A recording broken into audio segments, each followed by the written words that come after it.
Terjadi eskalasi insiden, keracunan, Sinograin, analis, otoritas memiliki motif tersembunyi.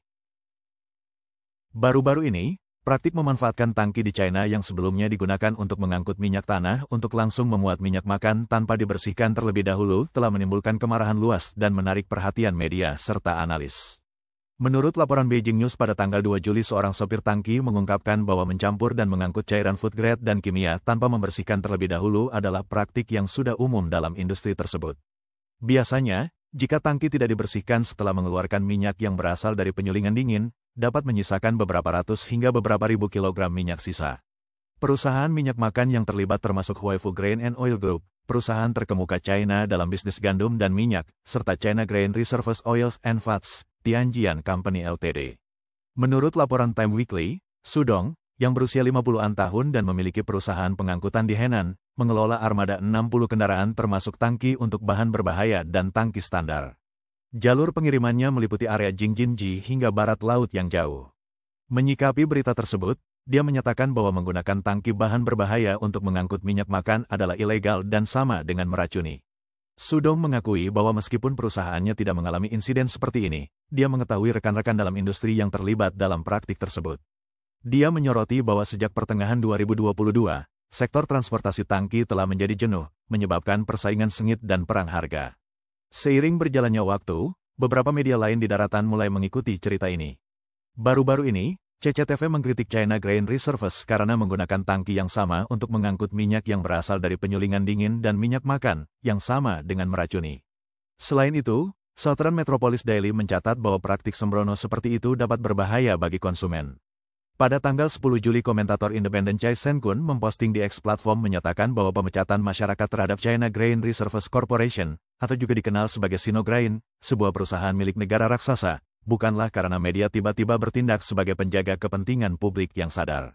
Sebaliknya, ia menyarankan bahwa ada motif lain di baliknya. Artikel tersebut mengklaim bahwa, berdasarkan hype dari media resmi, situasi keamanan pangan China telah menjadi sangat serius.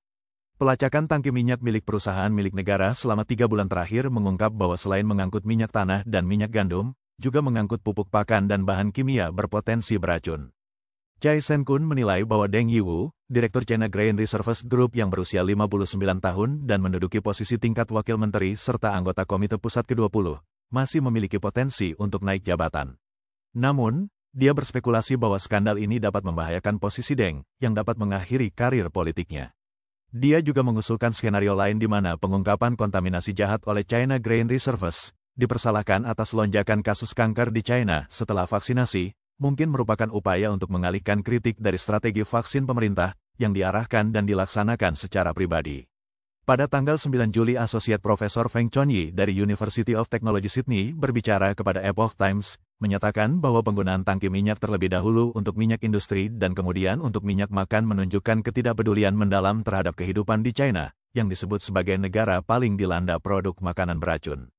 Dia menambahkan bahwa masalah ini mencerminkan korupsi yang sudah berakar dalam pemerintahan PKC yang mempromosikan anti korupsi secara publik setiap hari namun membiarkan setiap tahap proses inspeksi makanan dipengaruhi oleh suap. Korupsi ini mengubah semua peraturan PKC menjadi alat untuk perundingan kekuasaan, mengakibatkan sistem regulasi yang gagal. Saat insiden terungkap, Dewan Negara PKC mengumumkan pada tanggal 9 Juli bahwa mereka akan memulai penyelidikan dan mengklaim akan membentuk tim penyelidikan gabungan untuk menyelidiki masalah yang ada. Chai Sen-kun juga percaya bahwa rilis skandal China Grain Reserves Corporation adalah upaya besar untuk penyebaran berita yang terkendali oleh Departemen Propaganda Pusat PKC. Mengingat fokus intens media independen dan warganet pada banjir di Pingjiang, Hunan, dan banjir rob pada Tanggul Polder Tuan Sudi Huarong, yang membuat kebijakan pengendalian banjir pemimpin partai terlihat benar-benar konyol, rilis skandal Sinograin mungkin adalah upaya untuk mengalihkan perhatian publik dan menghindari rasa malu lebih lanjut.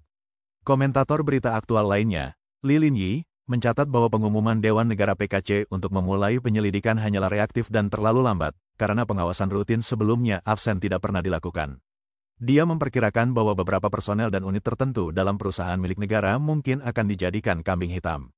Li juga menambahkan bahwa pengungkapan insiden pengangkutan campuran minyak bisa jadi merupakan langkah strategis PKC untuk mengalihkan perhatian publik dari perannya dalam memperparah bencana banjir dan dari kritik luas terhadap korupsi dan ketidakmampuan pemerintah, terutama sebelum sesi sidang pleno ketiga.